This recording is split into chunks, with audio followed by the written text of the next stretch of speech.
How's it going today, guys? I'm stopped and everything, so don't worry. I'm just on my way to Regina. I thought I'd do a little vlog type thing, just kind of take you guys with. I got to pick up a track for my sled, track shock, a couple other things, do a couple personal things, but I thought I'd take you guys with and kind of show you guys my new whip. I got this Trailblazer. It's only got 130,000 kilometers on it, which is so ridiculously low, but I picked this thing up for $800 and it is pretty damn sweet. It's got leather, it's got memory seats, it's got a sunroof, it's pretty damn clean inside. I put a new stereo in there. It needs new speakers because the speakers sound terrible, but overall it's a pretty damn sweet unit. It's got 4x. I do have to fix the 4x. There's a couple small problems, but overall it was pretty damn good for $800. Like, it's a pretty snazzy unit. Like, this thing was kind of the top of the line vehicle that you could buy back in the day, right? So, but yeah, I thought I'd take you guys with, and yeah, so let's get to it. Well, made her to Regina. Just stopped off at Hawk Motorsports here, picked up a track shock for my sled and a track.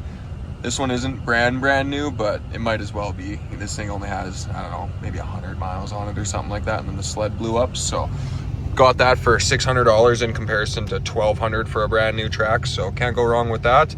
I'll probably run you guys through maybe on this vlog of what it's like to have to change that thing out. So yeah, we're gonna have to tour around a little bit more in Regina here, and yeah. Nice little cruise through downtown. That's how she usually goes. Just gotta go to the mall, grab a couple things. As you guys can see, my phone's just kind of set up on the windshield. Obviously I'm making it so it's hands-free, but yeah. Alrighty, now for the fun part of going through the parkade. Hate having to go through here. Can't wait to ride my bike here, to be honest.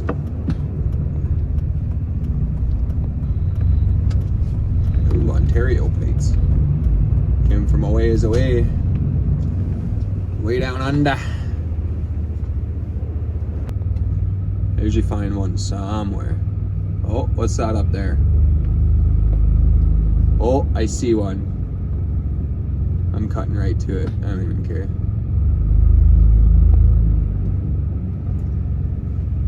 Oh, you.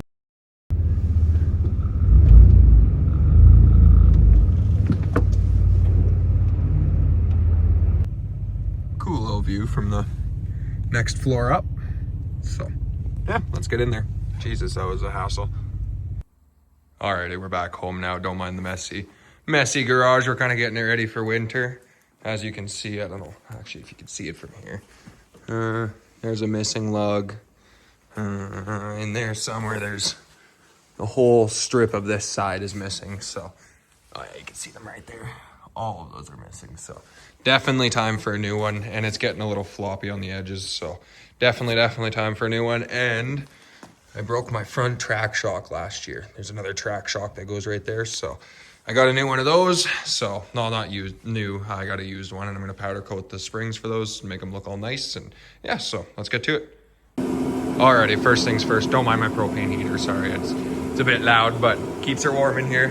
First things first, I gotta take my brake rotor off so I can get to my chain case. And then the other side, I'll have to take my clutch off so that I can get to the, it'd be like a pillow block right here. You can kind of see the tip of it right there a little bit, but it's like a little pillow block there, and that allows me to be able to get the other side of the drive cog off. And then I'm able to loosen the track, drop the skid, get the skid out of there, take my drive cog out, and yeah, then I should be able to just kind of reverse the order. So like I said, let's get to it.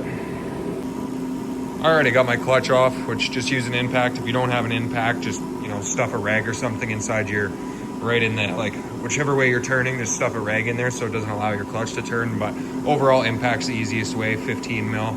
And then to take the belt off, which you should know how to do a belt change on your sled, you just tighten this in, you just untighten the little nut, and then just take the right sized Allen key and tighten it in, and then it opens up your clutch, which allows you just to pop the belt off. So then it exposes that pillow block type deal, which has your speed sensor in there down there. So we'll get to the other side, do that, have to take off both sides, and then we're able to take the drive cog out, and then we'll start working back at the track. So Alrighty, cruising pretty good so far. Took the brake rotor off and the brake caliper. One tip, do not touch your brakes when the brake caliper's sitting like this, because right now they're in an open position and they'll be absolutely a nightmare to try to get back on if you touch your brakes, because they'll close and then they won't open, right? So, and then I just took just one bolt holding the brake rotor on, 2 bolts holding the brake caliper on, easy as that. And then we're gonna have to pop the chain case cover off, so I'm probably gonna have to drain my chain case. So yeah, let's get to it. Alrighty, and we're cooking pretty good actually. The only thing that was maybe a little bit of a trouble was the chain case cover, but you just take a rubber mallet, give it some taps all around, kind of give it some taps outwards. You know, it's a rubber mallet, so you can kind of give it some pretty good whacks without, you know, wrecking anything. And then there is little tabs. You notice there's little tabs on each one. Well, that one doesn't have one actually, but there's tabs on each one there. And each one of those tabs is so that you can give it a little bit of a pry on each one of those ones without actually prying on the mating surface itself, because you don't want to pry on like the actual mating surface, or else you probably won't have a good seal. Given it is an O-ring, so it is a little bit more forgiving, but still it's just not a good practice. So just give it some wax, loosen it up. Eventually you'll get it to kind of pop off. If it's a really old sled and it's never been off, you might have a little bit more trouble. Given you do have a lot more room on an older sled, like I'm not really working with a whole lot of room here, but yeah, so let's keep going. Alrighty, I've been cooking away on some steps here. I just kind of got on a roll and started going. So yeah, I took my pillow block off here. And then from there, I was able to take my 4 bolts off. There was one there, one there, one there for the skid. Dropped the skid out, got that out. As you can see, I'm missing a shock. I actually twisted it last year. Actually, it almost looks like my tensioner bar is twisted as well, but we'll figure that out after. Which one of the hardest parts is now getting the drive cog out.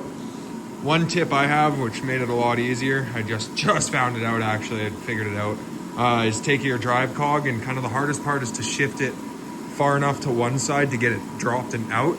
So you kind of are fighting the inside lugs. As you can see, there's lugs on the inside of the track. So what I like to do is I rolled a rag up to the very top so it doesn't allow the cog wheels to bite on those lugs.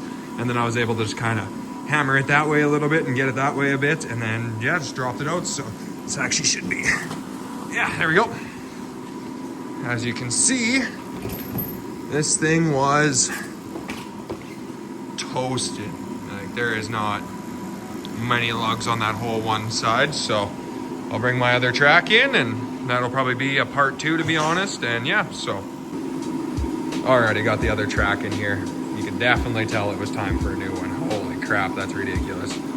She was missing a couple lugs, that's for sure, but that's all I got for you guys today. I'm gonna do another part on putting it all back together, and probably a first ride. Honestly, we're getting pretty big dump here, so hopefully I can take my sled out for a nice little test rip. I'm gonna do a little bit of powder coating. I'm gonna do my shock springs and stuff like that before I'll throw it back together. So yeah, hope you guys enjoyed that one. Don't forget to like and subscribe, and see you later.